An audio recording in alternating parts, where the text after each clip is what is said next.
Las elecciones del 2012 serán tanto o más complicadas que las del 2006. ¿Por qué? Porque tenemos un Instituto Federal Electoral totalmente desfasado, con unos personajes que no cumplen con sus trabajos de ser los árbitros de las elecciones, especialmente un señor Leonardo Valdés, Zurita, que no sabe qué hacer ante los problemas. Es el momento que no se pone en ese papel y le dice a los medios lo que tienen que hacer para difundir los debates electorales. Mejor Emilio Azcárraga, al sentir la presión de los jóvenes, dijo que Canal 2 transmitiría el debate sin que se lo pidiera la autoridad, menos la Secretaría de Gobernación, que le echa la pelota al IFE al respecto.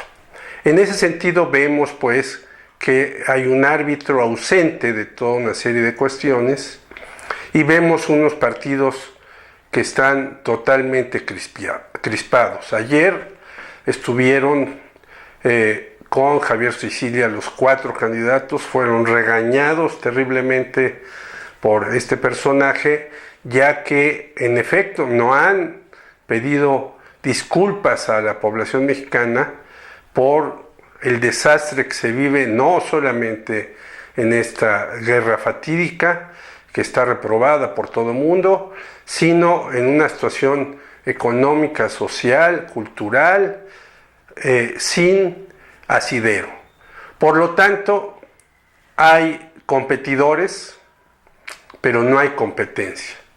La competencia no existe porque no hay programas que atiendan los problemas de las mujeres, de los jóvenes, del empleo, de la seguridad, de la salud y de los migrantes. México es un país que manda millones de personajes, aunque dice Felipe Calderón que no, a Estados Unidos y a otros países, y recibe y recibirá una buena cantidad de gente que emigra de sus naciones.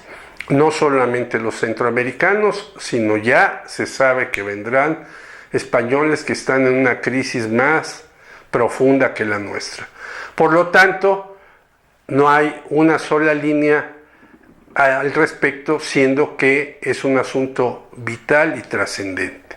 Así podríamos alargarnos a los asuntos de la ciencia y de la tecnología, a los asuntos del siglo XXI, que incluso podríamos hablar de asuntos espaciales o de la energía renovable o de la invasión de mineras en México que depredan todo y que no dejan nada al país, en donde, por ejemplo, el gobierno de Felipe Calderón, a través de Alejandro Poiré, dijo que había rescatado para los pobladores de Guricuta un gran lugar que está considerado como sagrado, y fue una engañifa más. No es cierto eso. Lo que se rescató fue mínimo para lo que las mineras tienen como concesiones, y siguen explotando eso sin que al país y sin que a los habitantes tengan algún beneficio. Por lo tanto, somos un país en muertos, en depredación, en explotación sin par en el mundo. Por eso vienen muchas compañías, porque no se les pone la menor objeción para que puedan hacer las cosas. Sobre estas cuestiones, que son las centrales, las capitales, las fundamentales, no vemos en ninguno de los 4 señores que aparecen todos los días en pantalla algo significativo, algo real, algo profundo, y por lo tanto, si no hay resolución de problemas, la democracia mexicana no es tal. Estamos en una democracia enana, algunos la llaman fallida, en donde además no hay contrapesos que a los grandes oligopolios los metan en cintura. Oligopolios lo mismo en telefonía, que en medios, que en tortilla, que en cemento y que en muchos otros aspectos que se imponen al Estado. Hace años un libro de Margarita Rivière llamado Segundo Poder dice que ahora no gobiernan ni el Ejecutivo, ni el Legislativo, ni el Judicial. Que esos tres poderes ya no sirven de nada prácticamente, que los que gobiernan son dos grupos, los mediáticos y los financieros. En esta crisis en donde Europa es el centro por el momento, pero que se va a irradiar a todo el mundo, vemos que en efecto es así. A pesar de que se han ahondado las medidas de austeridad, los grupos mediáticos y financieros han ganado como nunca en su vida. Es más, cuando hay quiebras de un sistema financiero, de un banco como Bankia en España, que le va a costar al Estado alrededor de 30,000 millones de euros, los que manejaron mal estas finanzas se llevan cada uno entre 60 y 80 millones de euros de compensación. Mientras esto sucede, el pueblo sigue empobrecido, hay recortes en la educación, en la salud, los señores que están pensionados, etc. En México estamos no a esos niveles, pero vamos para allá. Vemos que no hay el financiamiento ni a la educación, ni a la salud, ni a los pensionados. Tuvo que llegar el señor López Obrador hace 12 años prácticamente a crear un seguro que fue considerado incluso un populismo y que ahora lo quieren imitar. Ya lo dijo el señor Enrique Peña Nieto, va a poner la pensión para los mayores de 65 años. O sea, no hay memoria, hay algunos programas de beneficio a la sociedad, pero que no cubren en todo lo fundamental para que la población esté bien. Por lo tanto, si hay esas situaciones, no tenemos democracia. La democracia, lo dijeron muy bien los franceses, es libertad, igualdad y fraternidad.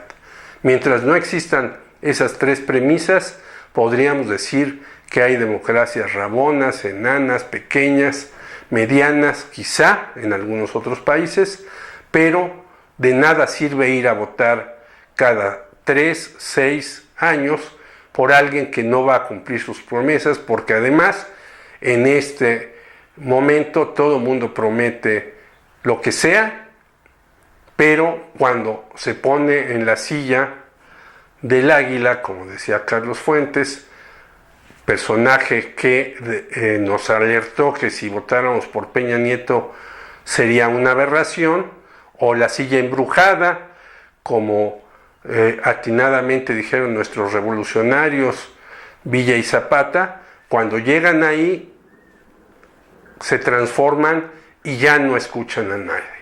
Lo vimos con el señor Vicente Fox, que parecía que era la alternancia, lo vimos con el señor Felipe Calderón y seguramente lo veremos con el próximo. ¿Cuál es la única esperanza? La única esperanza hoy son los jóvenes que se han rebelado en contra del sistema y una serie de grupos ofendidos como el que encabeza Javier Sicilia, que están en contra de todos aquellos que siguen masacrando a la población de diferentes maneras.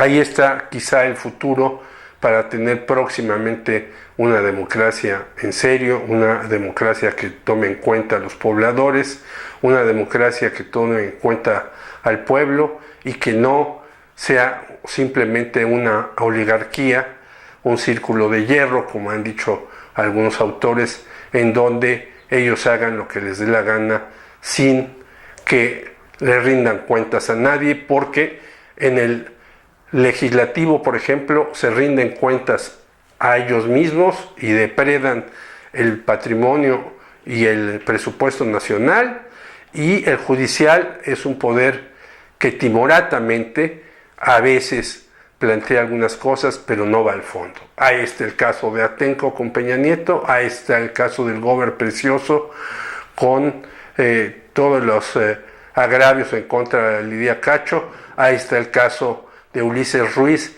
que sigue tan campante ondeando las banderas del PRI y metiendo a sus alfiles para el próximo gobierno.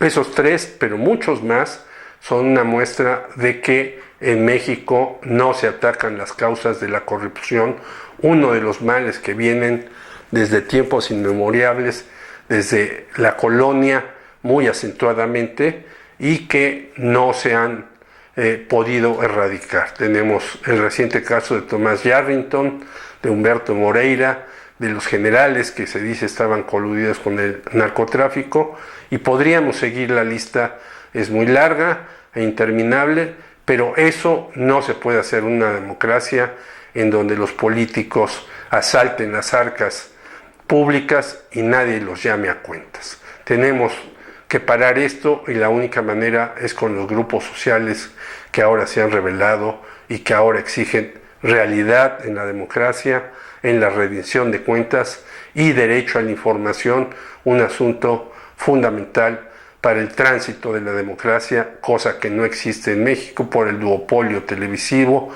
y por otras cuestiones.